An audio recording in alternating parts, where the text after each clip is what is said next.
we are just days away now from the mayoral election. They are the most pathetic organization of business leaders I've ever met in my life. Zohran Mamdani is going to clean their clocks. We need to flush the leftists out of government. I'm Lydia Moynihan, a correspondent for the New York Post, and each week Post columnist and Vox Business correspondent Charles Gasparino and I cut through the noise and dive into the biggest stories shaping business, tech, and politics. What's moving markets, what's happening in Silicon Valley, and what is driving decisions in DC. So whether you are on Wall Street, Main Street, or just trying to keep up, this is where business, tech, and politics intersect.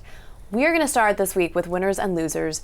Charlie, we have a big winner, potentially, that you have been signaling could be a winner for quite some time. David Zaslav, the head of Warner Brothers Discovery, who, let's face it, he's in the catbird seat. It's interesting that the stock is now popped above $20 a share. It was trading around 18 with some buyout sort of attention attached to it. We reported a month ago on the Money that Zaslav was actually entertaining multiple bids. This is after David Ellison of Skydance, surprised the world by saying, not saying, but leaking. We all got the same leak, that he was interested. Netflix, as we reported, is interested. Comcast, as we reported, is interested. Aren't there questions, though, about merging CNN and CBS, for instance? No. Like what kind? No. Yeah. What kind of limitations are there here? No, that could work. Okay. That could work because Why one's would cable. that not be an antitrust concern? Because one's cable and one's free TV, and so there's actually a good argument to merge them together, CBS and CNN. So could you have Barry Weiss running CNN? You could if David Ellison steps up to the plate. And what Zaslav's long-term, and as I'm reporting on the Money, his long-term sort of play here is it's a multi-pronged strategy. Get the stock up.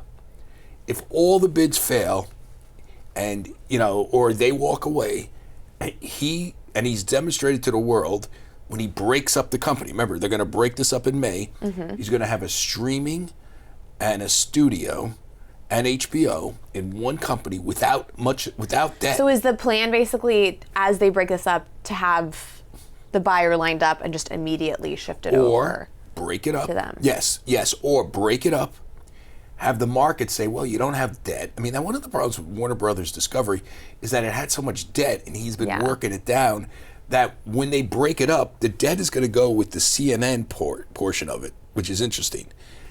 I thought Zaslav's keeping CNN in the entertainment assets. No. It's streaming. It's streaming and studio. CNN's on the other side. The streaming and studio won't have the debt, and what his plan is to get either a bid for like $30, have the market believe that the company can make money, which it probably can, and he's got some currency to grow. So maybe the stock doesn't trade at $30, maybe it trades at 25, but that's a healthy premium from where it's trading now.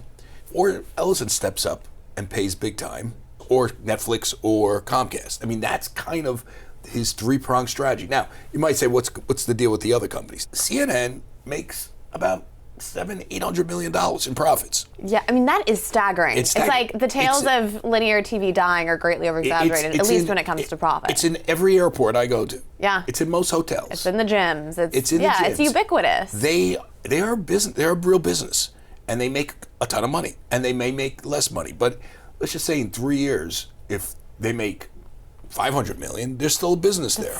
Still a lot of money. Yeah. And I think they're perfect for private equity if they spin it out. Oof. So you could see this sort of thing. That sounds grim. Well, they're perfect for private equity to get chopped up and everyone gets fired. Well, no, what they do is, they do downsize, but what they do is you could have a sale of the streaming and studio to Netflix, or Comcast, whoever, Amazon. Amazon's another name that's been bounced around.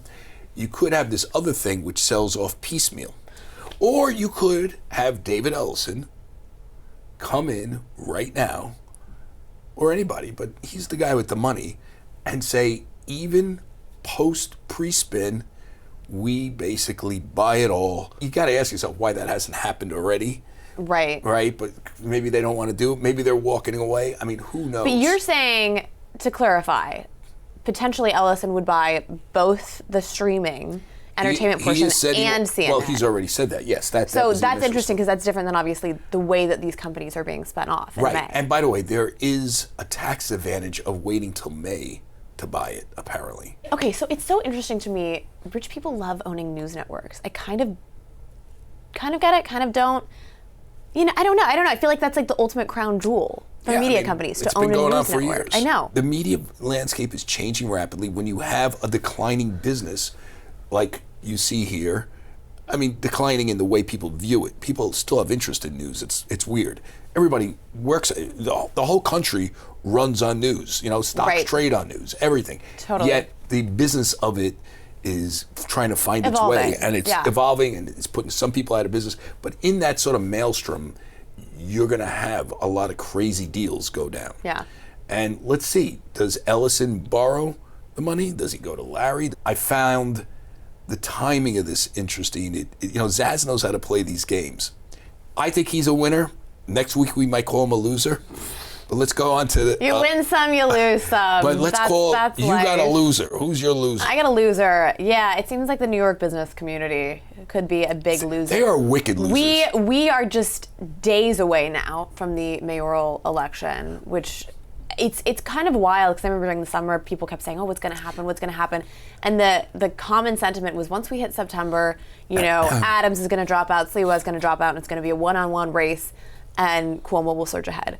Well, Adams dropped out, and there is new polling suggesting that Cuomo could run on a one-on-one race, but Sliwa, ever determined, has stuck around. And one of the stories I wrote last week was basically just about Mamdani is doubling down on meeting with members of the business community. You have Kathy Wild organizing Zooms for him. A lot of people who during the summer would not give him the time of day because they were hoping that, as I mentioned earlier, it would be a one-on-one race against Cuomo and Mamdani. They're now realizing, like, oh shoot, we actually need to have some kind of relationship with this guy. I think. Well, they met with him early. I remember. But a lot of people, like, actually Partnership for New York had to reschedule the meeting because no one wanted to show up, because they were hoping that they wouldn't have to deal with this guy. They met with him earlier. Yeah, though, but right? there were a number of Zooms lined up. More now.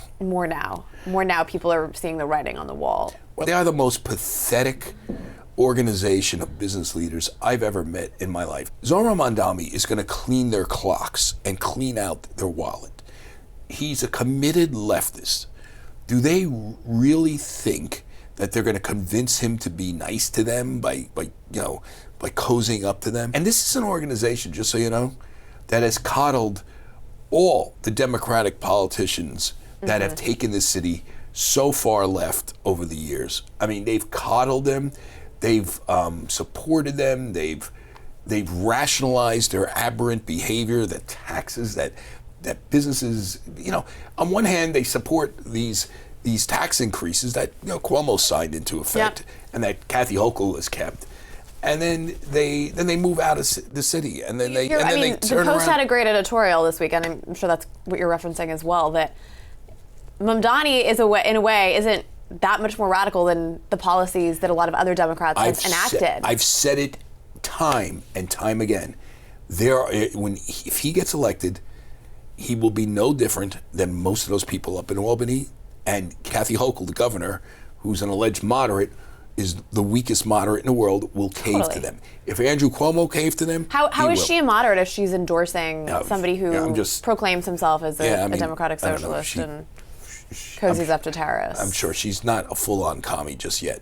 But what is the point of being a moderate if you're just so quick to embrace? What's the point of being a business lobby group if you're going to embrace Zohran Mamdani?